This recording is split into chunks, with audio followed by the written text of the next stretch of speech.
Welcome to Dr. Malpani's YouTube channel. Please hit the subscribe button as well as the bell icon so that you can be notified when we release new videos. Some patients will end up with all their embryos being of poor quality on day 3, and then they're not certain what to do. Now, traditionally, most doctors will want to put all of their embryos back into the uterus as quickly as possible, no matter what their quality. After all, once they've done an embryo transfer, they can tell the patient, look, I completed your IVF treatment and have done everything humanly possible. So the patient is happy that the doctor did a good job. Of course, it's highly likely that the cycle will fail, but then they can say, yes, your embryo didn't implant, but that's just your bad luck. We now need to study the reason for the failed implantation, so we will run additional tests so we can improve the chances of embryo implantation for the next cycle.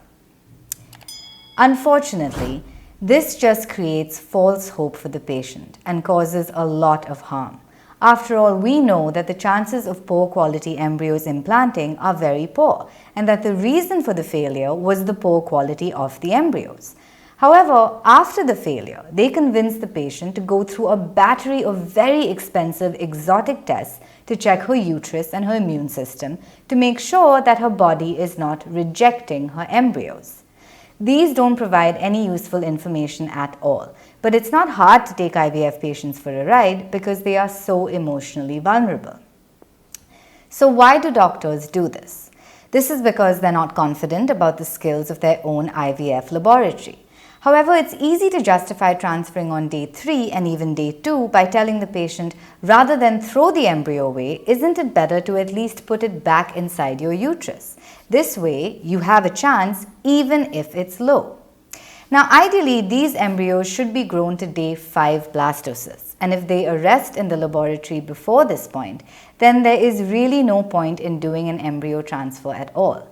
After all, once the transfer has been done, we create false hope in the patient because she is optimistic that she may get lucky and the cycle may work for her.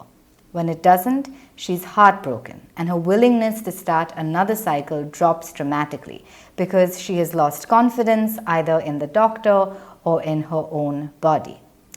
Much more importantly, the ability to learn from the IVF cycle has been wasted. After all, once you put an embryo back in the uterus, you have no idea what's going to happen to it. On the other hand, if it's in the incubator, we can monitor it. If it arrests, we can at least tell the patient, look, this is the reason why you are not getting pregnant. We can analyze this intelligently so we can focus on what's important, which is usually the quality of the egg, rather than worry about uterine receptivity. The truth is that the uterus is usually a passive recipient, and it's very rare that the uterus is the reason for failed implantation, especially when poor quality embryos have been transferred. So why send a patient on a wild goose chase? Why not be upfront and honest with her? This is because most gynecologists don't understand much about embryology, and they don't have full-time qualified embryologists who are able to grow embryos to day 5 routinely in the lab. This is because many of them depend on traveling embryologists who don't have the time or energy to culture embryos all the way to day 5. Taking all these shortcuts ends up harming the patient. Yes, of course, patients do get pregnant after day 3 transfers, but these are good prognosis patients, and it's not right to confuse the two. Yes, if the embryo arrests in the lab, this does cause a lot of short-term heartache, but it gives us valuable information so we can make changes and maximize the chance of achieving a pregnancy in the next cycle. Patients may have to suffer some short-term pain to achieve long-term gains. Do you need help in getting pregnant? Please send us your medical details by filling in the form at www.drmalpani.com.